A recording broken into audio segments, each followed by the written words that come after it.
If there's one thing you can never have too much of in fantasy baseball, it's starting pitching depth. And this week's waiver wire video is loaded with arms that could legitimately change your season. What's up, everyone? We are back with another waiver wire video. Starting pitching galore with a couple hitters sprinkled on top. We've got major league debuts, improved second stints, and a guy making real noise over in Colorado that I just think we need to start paying attention to. Thanks for all the support, guys. You guys are awesome. Let's get into the video.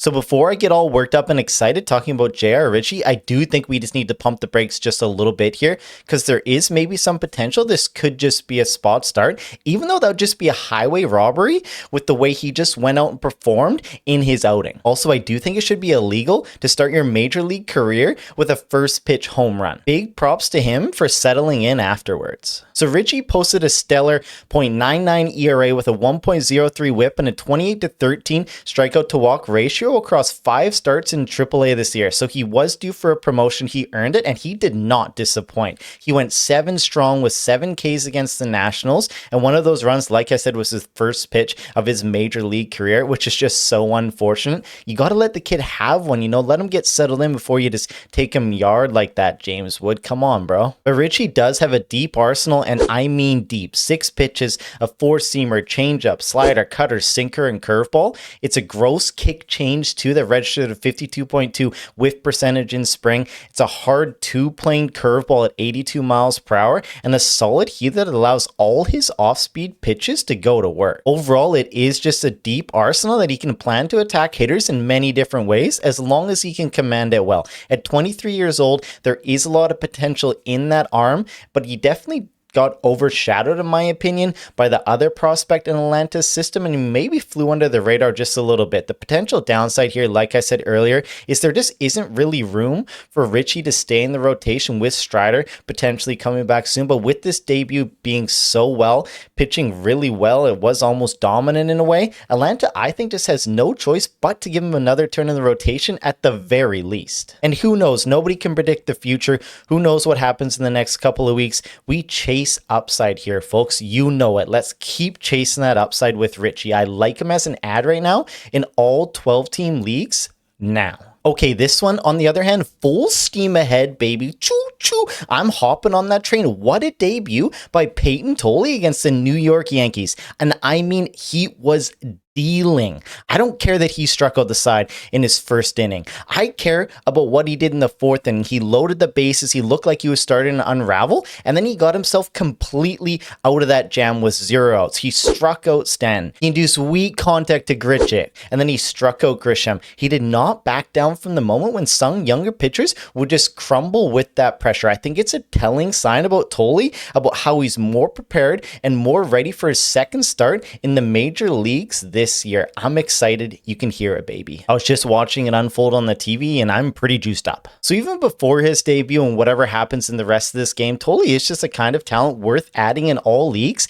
even if we don't know how long he'll stick around in the rotation. He didn't blow the doors off the place in his first taste of the majors last season, but he had one of the best 4-seam fastballs of any pitcher in the minors so far, and it looks like it's going to play just fine at the major league level. He has elite, I mean elite extension at 7.5 feet, which is just absurd. In the 99th percentile, he has elite velocity and nice movement all from the left side. Sign me up. Tolle had a 36.5 strikeout rate in the minors, which was already elite, and he's just having no trouble whatsoever striking out any Yankee that steps up into the batter's box tonight in his season debut. He has 11 Ks through 6 innings already. The secondaries do need some work though, but the fastball should bail him out in the meantime, and if he pitches up to his potential, he will stick around the Red Sox rotation and has legit top 35 to 40 starting pitching upside for the rest of the season. Go add him everywhere if he's still available, and happy bidding this weekend, folks. Okay, for this next one, just hear me out for a second. Are we actually getting excited and interested about adding a Colorado Rockies pitcher? Like, I don't even remember the last time the Rockies had a legit ace. Like, they've been so bad for so long, and I'm sorry that sucks, Rockies fan, but this next guy here, maybe he's going to be a little bit of saving grace, and that's going to to be Chase Dollander from the Colorado Rockies. And he's absolutely buzzing right now. Dollander's armed with a triple-digit fastball that just makes the ladies go wild. It comes from a flat attack angle, and it just might be the thing that helps him battle the gross confines of Coors Field. The rest of the arsenal is loaded with the sinker, slider, changeup, curveball, and sweeper, allowing him to plan his attacks against both sides of the plates. He's almost a sidearm pitcher with a 24-degree arm slot, and he has just been racking up a lot of strikeouts lately. Now up to 32 and 25 innings pitched, good for a 30.8 K percentage. Dollander has now had 2 good outings back-to-back, 5.1 against Houston with 9 Ks, no earned runs. Then 6 against San Diego with 9 Ks and 1 earned run, with the latter being at home, which is a big deal. I think you genuinely have to be like a top 25-ish starting pitcher level talent to be safely used every outing when half your games are at Coors Field. And do I think Dollander is that? No, I don't, at least not at this point of his career. But he was viewed as having that type of potential as a prospect, and that does count for something. He still is just getting hit a little bit too hard for my liking, but his expected stats are actually better than his actuals, with a 3.34 FIP when his expected FIP's actually 3, and the Sierra is good too at 2.44. And the more I dive into him, the more I am making myself believe he could be a must roster everywhere. And it's just such a shame that half his games will be at Coors Field. But I don't know, is it possible that we're starting to see him blossom into this talent that did make him the 9th overall pick a few years back? And just maybe, the Rockies are finally getting an ace here, or at least ace potential. I'm going to send it, boys. You know I always send it. Let's go upside chasing. I'm having no FOMO here. I would be wrong without at least saying that you guys obviously know the risk and the potential of blow up games when we're talking about a Colorado Rockies pitcher, especially when we get into the heat and the warmer months, and that ball is just going to be flying out of there. All right, we're on a roll here. Let's keep rolling with another major league debut, and that's going to be Connor Prielipp. Now, it was a solid one. Alibite not as good as the other 2 earlier in this video, but I still think there's some actual stuff here that is just as good, if not better, in some cases. Prielipp struck out 6 in only 4 innings, allowing 2 runs and 4 hits. Prielipp essentially has a 4-pitch arsenal with a 4-seamer, slider, changeup, and curveball. The 4-seamer was great. He's able to elevate it to the top of the zone, locate it up there for 67% strikes and a 46% outside swing percentage on those heaters. Batters just couldn't resist chasing after it, and that is a good sign. I wish his extension was better. It's pretty lame at only 5.9, but he does have solid to decent vert on the heater to make up for it. The slider's more of a gyro type, and your boy was just peppering that thing. Backdoor, back right foot on righties all game. It was beautiful to watch. One of my favorite pitchers to watch when it's located and set up well. It's almost unhittable. The changeup was a letdown though, and he struggled locating his curveball, so it wasn't all sunshine and roses, but I do think they both should be better as whiff pitches, because all 3 of his pitches could be plus pitches and generate whiffs moving forward with the heater, slider, and changeup. We love starting pitchers who have strikeout potential, and that's what Connor Prielipp has. It's the bread and butter for fantasy for that potential swing and miss stuff. That's what we chase, that's what we like. And that's why I think he's an exciting lefty prospect. I'm intrigued. I don't necessarily know if he's like a run to the wire grab right now for 10 teamers with an unknown rotation spot going forward, but I'm watching him very closely, and I actually added him in a couple deeper of my 12s right now just to see where this goes. I'm an upside chasing addict. You guys got to know this by now. I just can't resist it. Keep your eye on this guy, and let's see if he can build off that start and see what he's going to look like moving forward. Okay, we need one hitter. We can't just rock it out with 5 pitchers. So for the one hitter, it's going to be Miguel Vargas from the Chicago White Sox. Now, Vargas did show us glimpses last year. He was never consistent enough to be useful for fantasy, but he did show us glimpses about the underlying skill set and potential that he could have if he made some improvements. Now, Vargas always has had amazing plate discipline. He doesn't chase, he doesn't whiff, and he walks just as much as he strikes out, setting up superb fantasy floor regardless of the format or league type. What he's doing this year is essentially he's improving on all his hard hit metrics. He's added over 2 miles per hour to his bat speed to return more consistent power, and it's paying off for him so far in 2026. Vargas is up to 5 home runs, 13 RBI, and 4 steals, breaking out of a very gross slump in the first half of this month. And what's even more promising though is he's running an extremely low BABIP at only 175 when the MLB average is around 300. So you can expect some more positive regression will happen there. And since he's making more contact at every aspect of the zone and all his expected stats are way higher than his actuals, totals, which isn't surprising since he's batting below 200 right now. Vargas is a potential power speed combo for your corner infield spot if you need help in 12-team leagues. And yes, I know he's probably already rostered in those deep leagues. Let me know I'm late down below. It gets me going. Okay, now we're going on to the section for the Yahoo most added. Again, I go over the most added players from Yahoo over the last couple days, 5 pitchers, 5 batters. So we got the pitchers first. And first up, we got Davis Martin. Now, I don't really see any noticeable changes here to suspect this is remotely sustainable or real. He's giving up way too much hard contact, too many fly balls with nothing overly dominant in his arsenal to build upon, and the strikeout potential is lacking. And again, for fantasy, strikeouts are king. It's not really what you're looking for a long-term option, long-term starting pitcher for fantasy. I am expecting some blow-up games in the near future, but man, 4 quality starts in a row is 4 quality starts in a row, baby. We'll keep going with Brandon Sprout. Now, there are some aspects I really like in Sprout's arsenal. His curveball is exceptional against lefties. His four-seamer has nice velo, and the sweeper can generate a ton of movement, but too often is he missing his locations and throwing these over the middle of the plate, and they're getting punished. He needs to throw more strikes and locate more effectively before I'll fully buy into the potential upside. It's most certainly there, though. If he can start to figure some of this out, definitely keep an eye on him. Next up, we got Landon Rupin. I always just seem to touch on this guy. I'm a big fan of Rupin. Like I said last week, I've talked about him a bunch now, but like I said last week, if he makes it out alive against the Dodgers, he's going to soon be universally rostered, and his roster rate is just climbing. Rup was throwing high sinkers against the Dodgers. Yes, high sinkers with low curveballs and changeups. And the switch in utilizing his best pitch less, his curveball, is doing wonders for his results so far in 2026. And let's be real, nothing better than watching a nice big looping curveball like his that generates whiffs. I'm totally in on Rup when he's pitching like this, and I think he's a must-grab arm in 12-team leagues right now. If he's still available, of course. I'm watching you guys. And then next up, we got Dolos Santos from the Astros. Now, the Astros pitching woes continue in both the rotation and the bullpen. Brian Abreu still can't get right, giving up 3 runs in his last outing. Brian King has allowed 3 runs in each of his last 2 appearances. The team is now turned to Santos, who took the loss on Tuesday with 3 runs allowed against the Guardians before bouncing back with a 4-out save on Wednesday. I don't know, it's fluid there.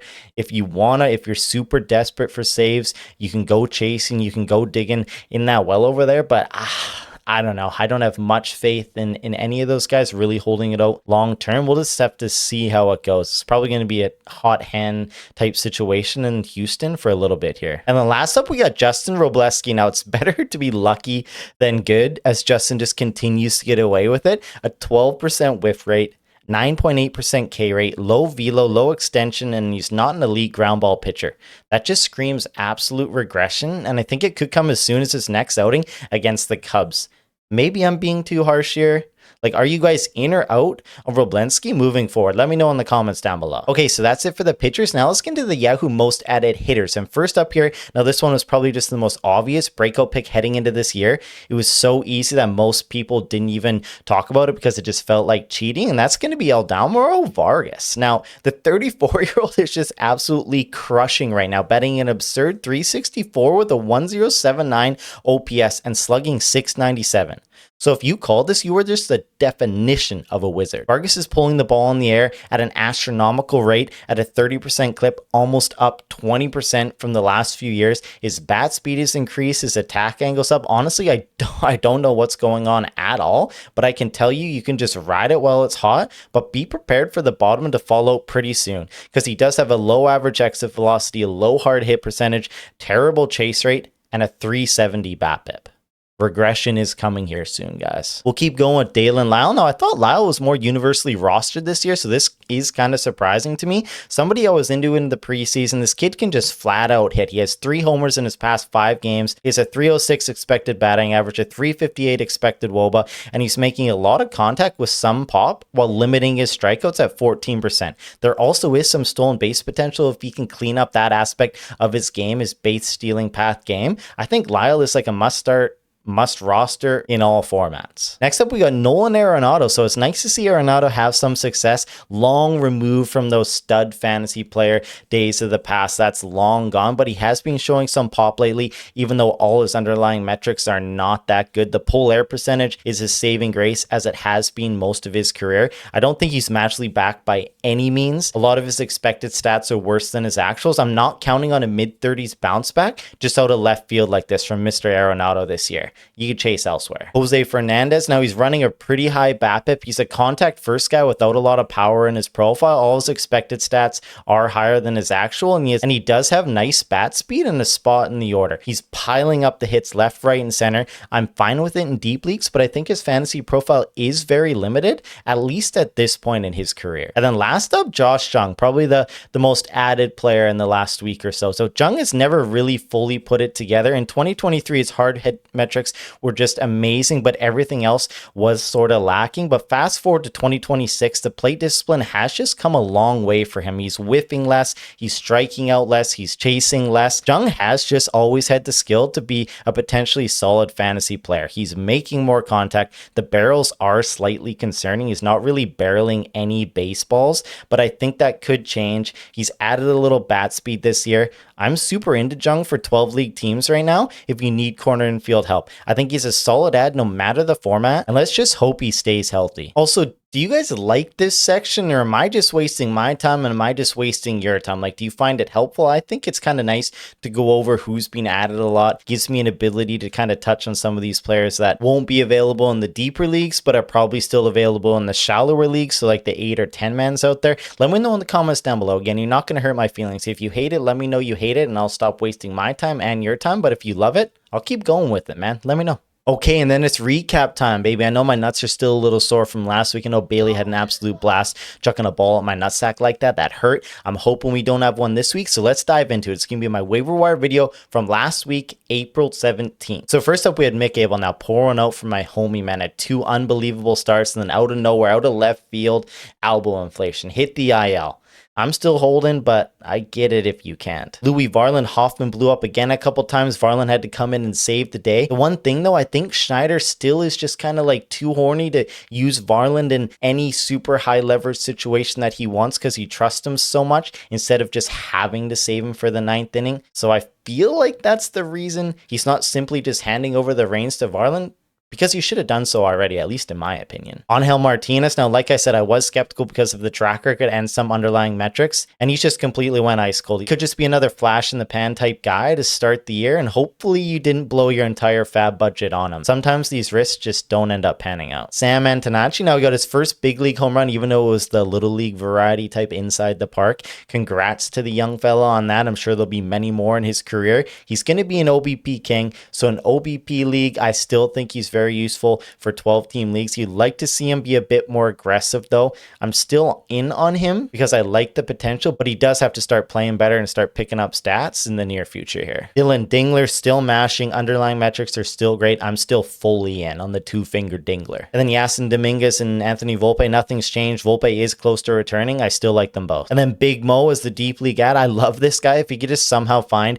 more consistent bats, more at regular bats, I think he'd be very useful in 12-team leagues. I do actually think he's still pretty useful for deep league teams, and it's just somebody you have to keep your eye out for in case he starts playing every day, in case the Cubs just can't have his bat on the bench any longer and they find him regular at bats. So yeah, Abel neutral, Varland great, Martinez, I said I was skeptical, so I think I'm kind of getting a partial W here. Antonacci is okay, maybe a bit early on him. Dingler great, and Big Mo, I think he's solid for deep, and he's a good watch this guy for 12. So for that, I'm going no punishment. But all right, guys, I think that's it for me. I think that's it for this video. I appreciate you guys watching. I appreciate you guys commenting down below. Have a blast always answering all your questions. Make sure to like this, hype it, sub if you haven't, and check out my video I posted a couple days ago of players that I'm legitimately worried about for fantasy baseball. See if any of those guys are on your squad, or if you're stoked you passed on drafting them. But as always, guys, have a good rest of your day, night, week, weekend, wherever you are, and I'll see you guys real soon.